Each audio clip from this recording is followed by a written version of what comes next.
very good afternoon, good evening, good morning from wherever you are in this part of the world. Namaskar. This is Amit Malhotra from Team WFM.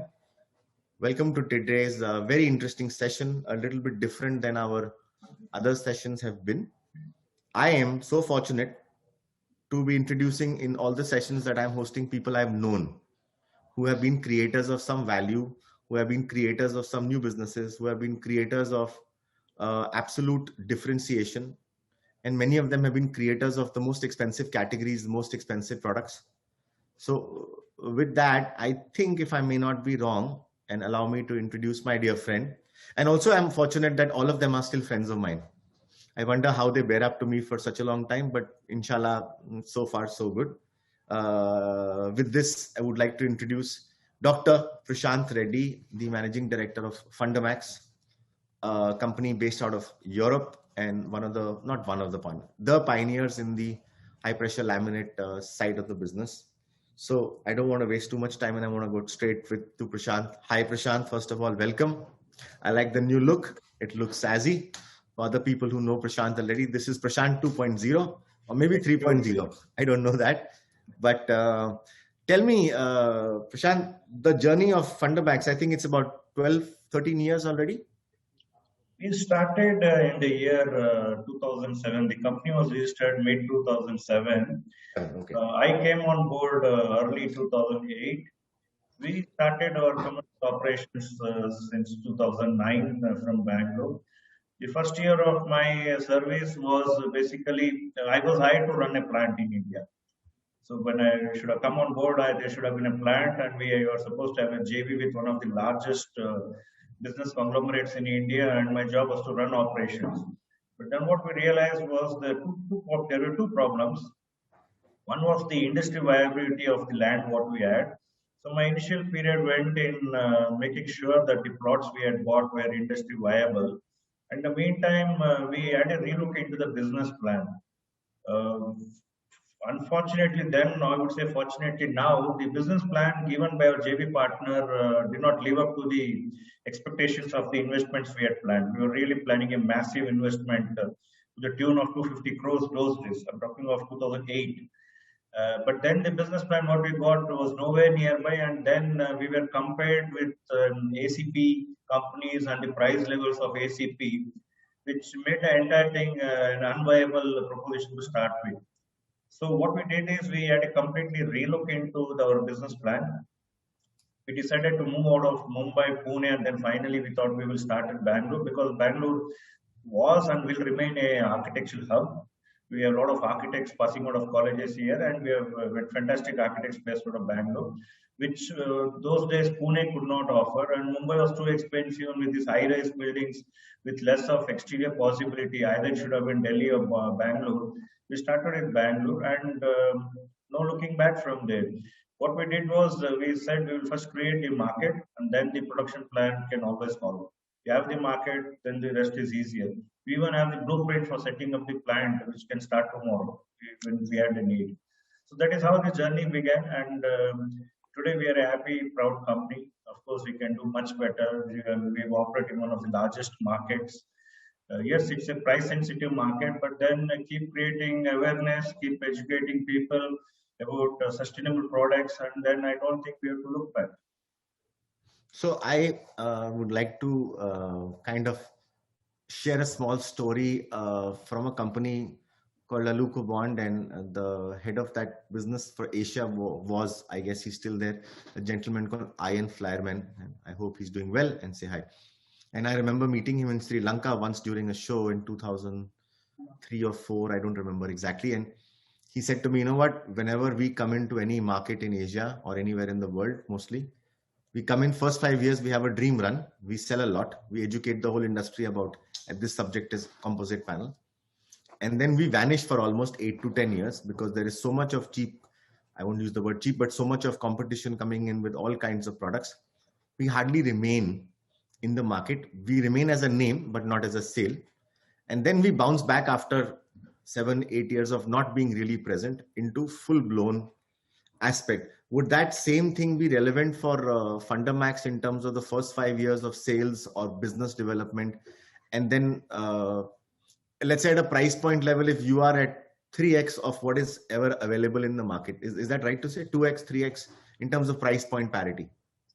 For sure, 2x. And what you say of an ACP company, this is a typical business cycle which you can see across many product portfolios. You start well, but then if you don't invest, if you don't innovate, to invest you need to make money. So if you don't position yourself, if you don't make money, then there's no money to invest.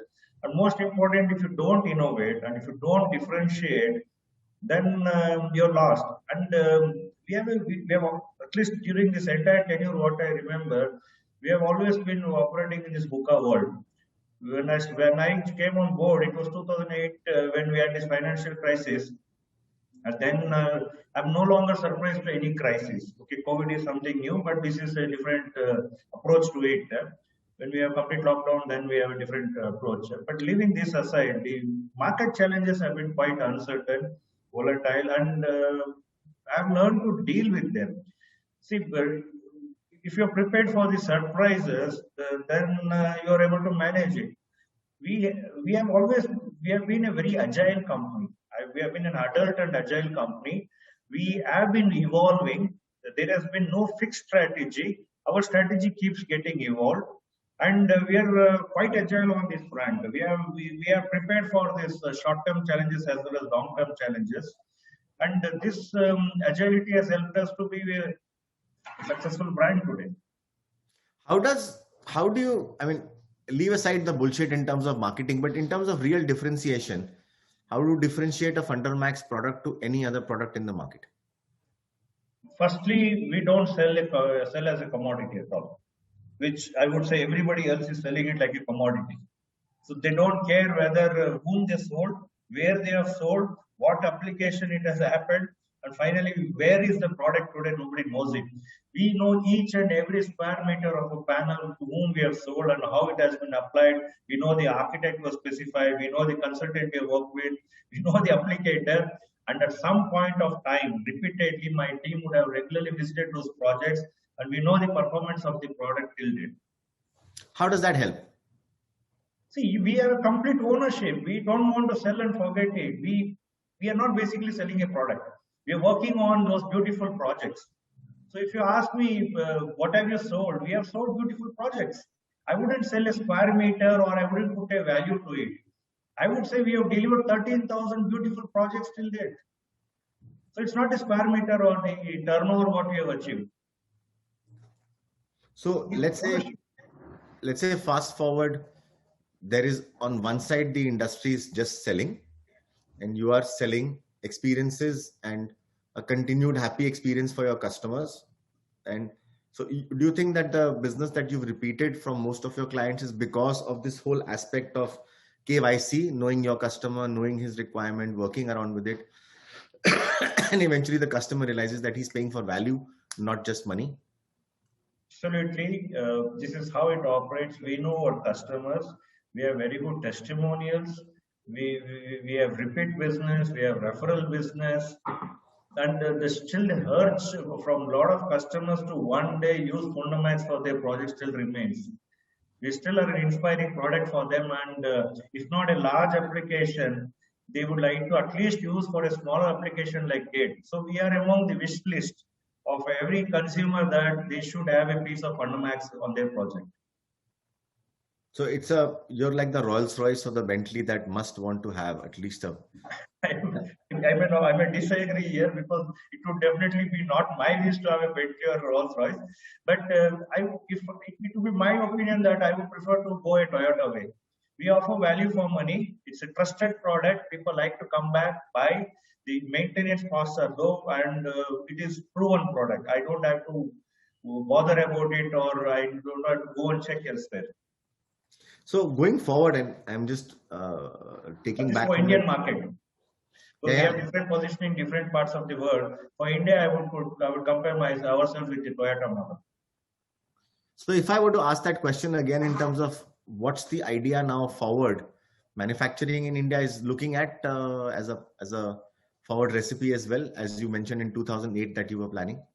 We are certainly open, but the change is that initially we wanted to set up a plant to manufacture compact panels. But what we have done is, though we haven't done in setup of a complete plant, what we have done in the meantime is we do CNC operations. We cut the panels, we process the panels, we provide entire design services. So it's both sales and service what we offer.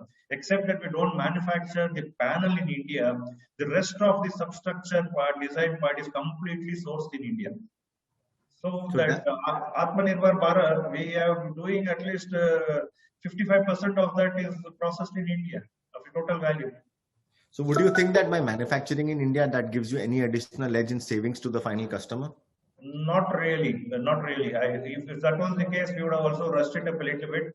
One is this is all automated process, and secondly, all these products basically we need paper and resins. These are all international commodity products which are driven by international prices. So there's nothing that we save on the labor cost. The automation rather makes us more productive. And then let's not forget the cost of the capital. What you pay in India is the cost of the capital versus the cost of the capital in Europe. Um, the only thing that could matter is the lead time. If you make in India, you could reduce the lead time. But for a large project, what we work on, the way we plan and design, it has never been a problem. So I ask you a couple of kind of unrelated questions. How big is the HPL market, so to say? And help the audience understand one more time, what's a high pressure laminate? High pressure lab, see, this is basically layers of paper. In the top, the surface, on the top surface, you have the decorative paper, and then the core, you have this what we call as scrap paper, and these are impregnated with resins. Now, what you normally see in the market is this zero point 0.8 mm HPL. That is basically HPL. But we also have this product manufactured in Austria, but we don't deal this product in India. What we deal in India is a compact Duramer high pressure laminate, which means a double-sided laminate product. It is not laminated. It is a homogeneous product, and this comes with a minimum thickness of 6 mm. And based on the application, could be 8 mm, could be 13 mm, and so on. In India, we are largely focused on exterior application. 95% of our business comes from exterior application, but now we start also exploring some interior applications as well.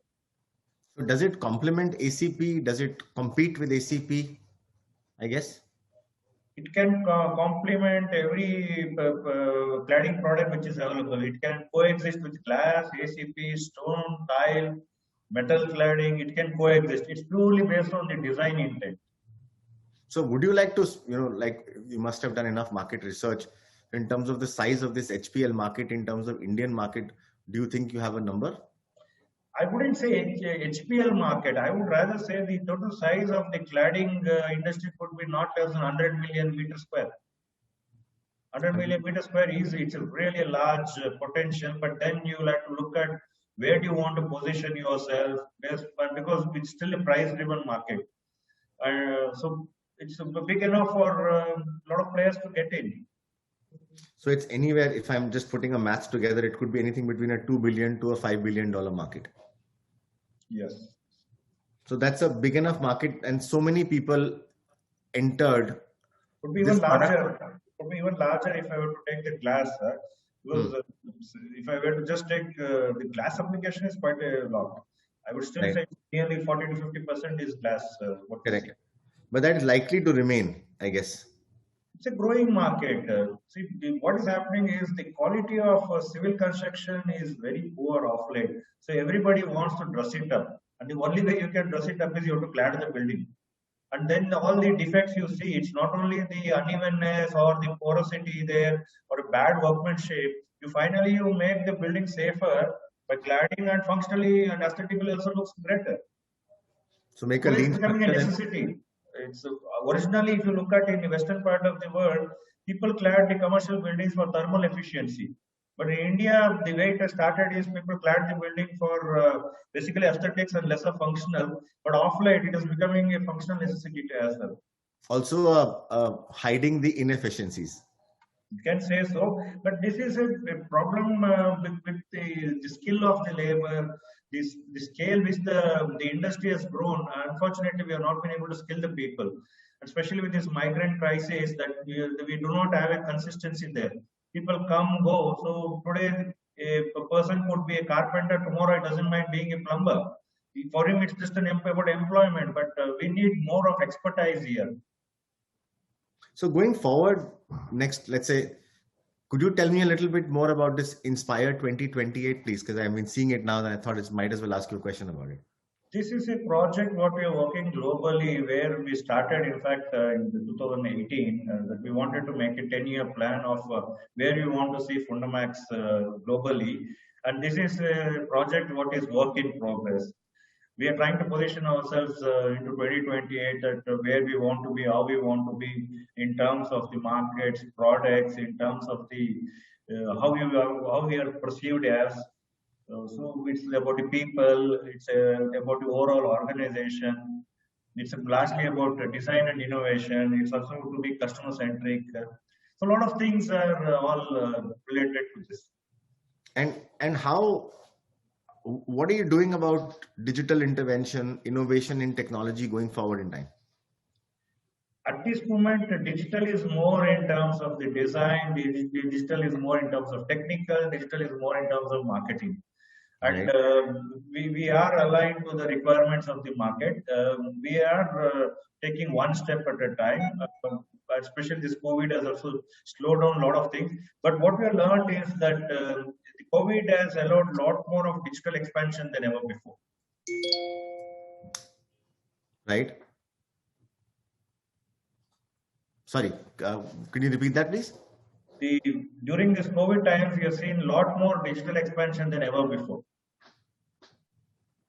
So this has been a big boom. Like what we are doing today, instead of a face-to-face, we are doing this through these virtual platforms. This is how the digital has caught up. We have webinars, we have a lot of virtual exhibitions, many things around digital. And people like to make this digital journey today. If they want to visit a product, if they want to see an application.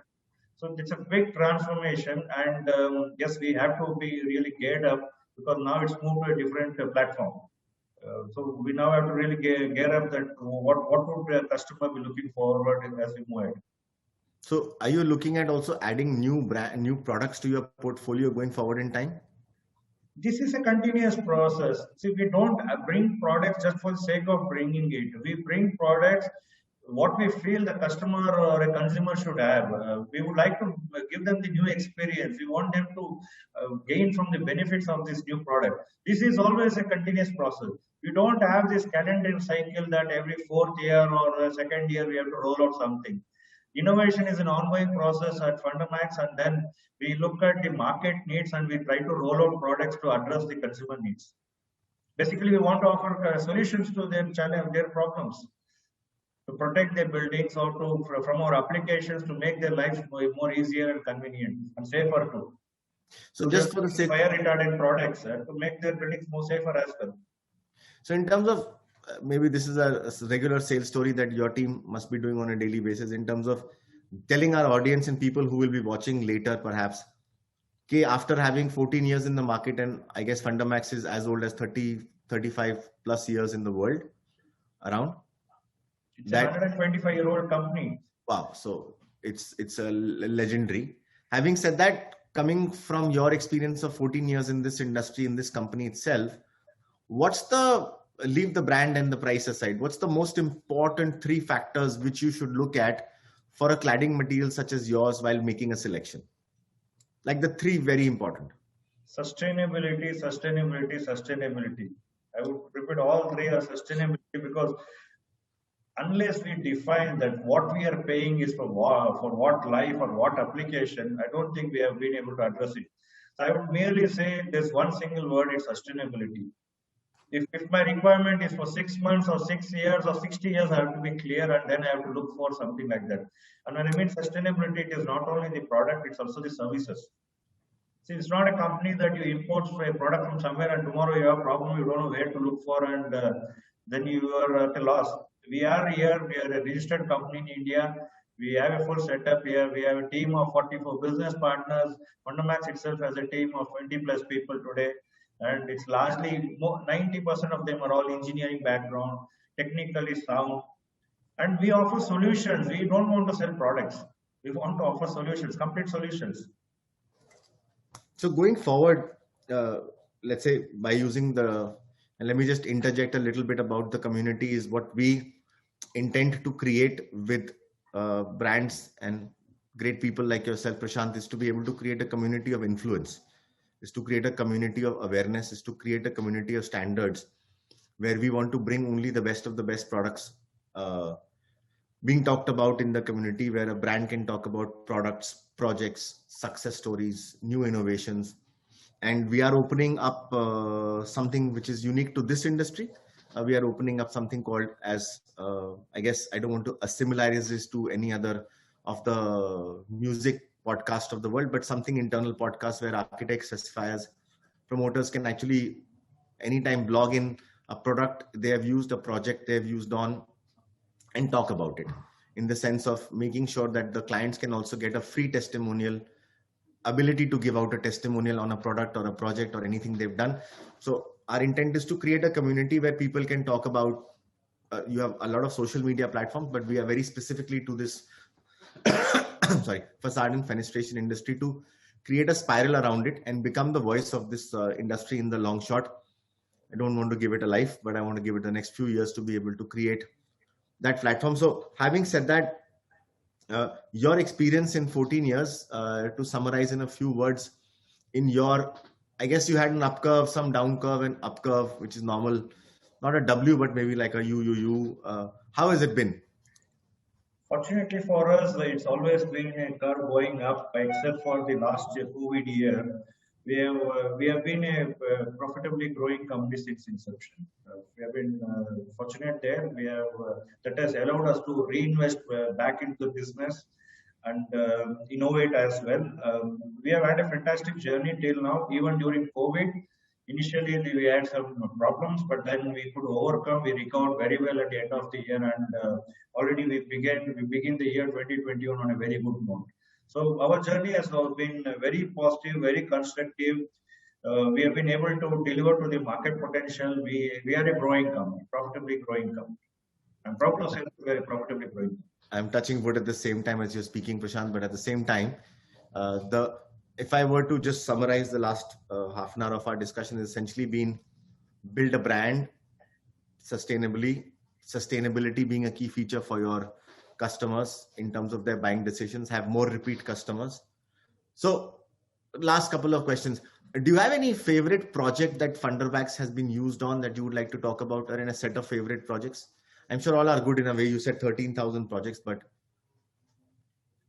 uh, I do not want to be specific with any project because we are proud of every one of these 13,000 projects. These are all close to our hearts and we are proud about it. For us, it's not the size or the design. These are our projects. We feel like the owners, and I wouldn't be specific here, but what I could talk of is that the spectrum of these projects are as simple as a small gate application. It could be signage. It could be the tallest residential building in India, challenge for a 4 kPa wind load, or it could have a large ceiling application, soffit, canopy. Our projects have been designed for high wind loads, have been designed for high structural challenges, have been designed for the tropical conditions of India, where we have the winters to the harsh summers.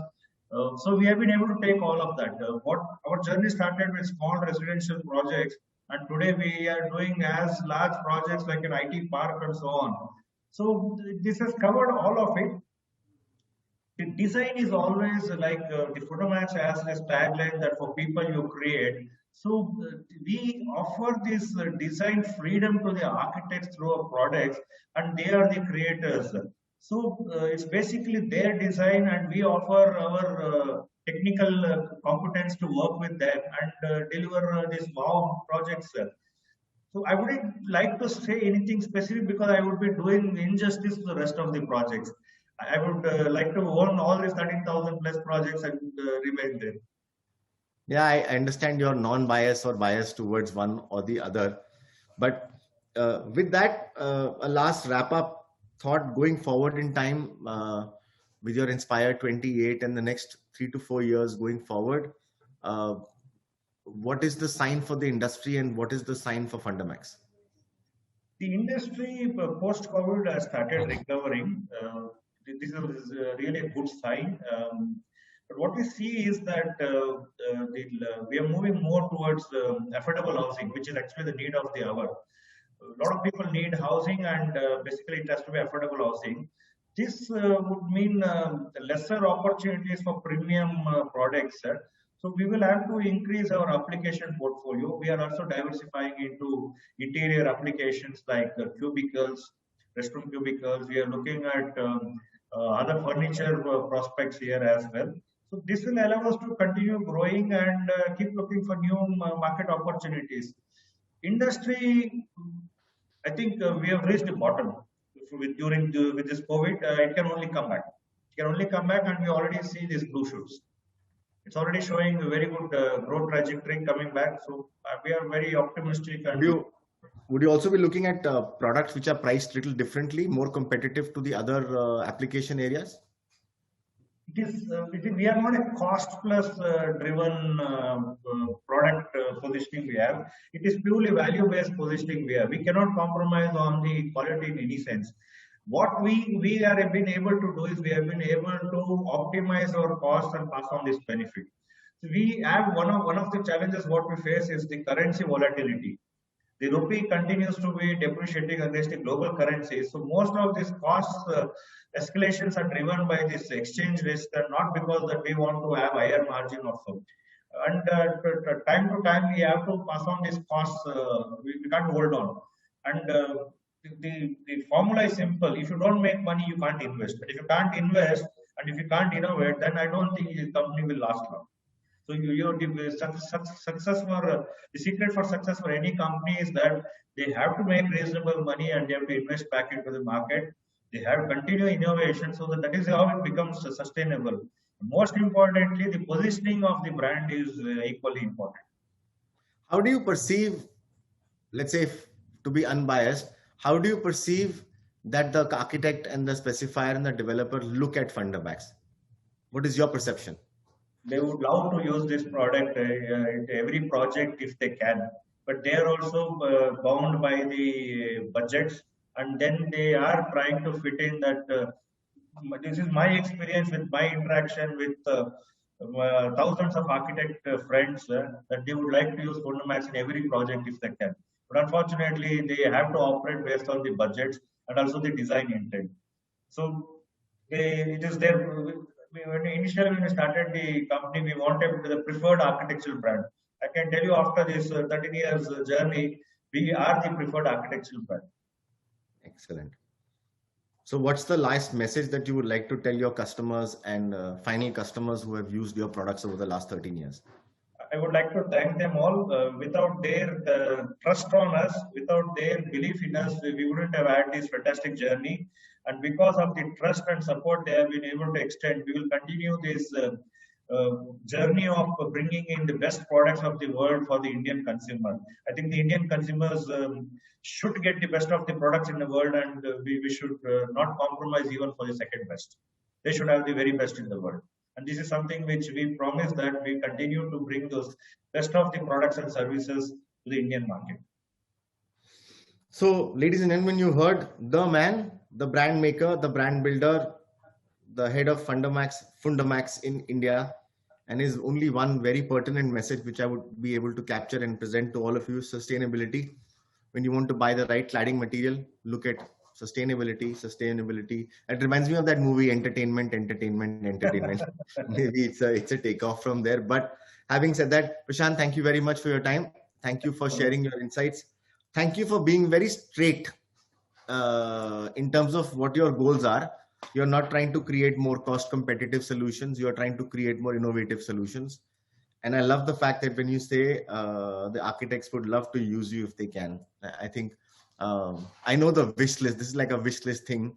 So they try to put you in wherever they can in that project. At least thoda sa laga do, idhar thoda sa laga do, which is a good thing. And I think I wish you all the very best with the future plans with Inspire 28. I wish you also touch wood to continue to remain sustainable, profitable, and growth oriented. I wish you a good 2021 for the industry as a whole. And I veto the same thought that there is definitely a comeback, a bounce back, whatever. It depends relative from industry to industry. But having said that, We'll continue to touch base with you, maybe catch up with another session in 6 months' time and see where we've reached. At the same time, WFM community offers your company the objectivity here to be able to offer a platform where you can reach out to your target audience virtually through us. We'll continue to keep engaged with our teams back and forth. Till then time, we wish you all the best once again, and let that 13,000 grow to 100,000 over the next 2028 period. Thank you, Amit, and thank you for giving this opportunity to connect to WFM community. Thank you, sir. Thank you. Good day. Bye. Bye.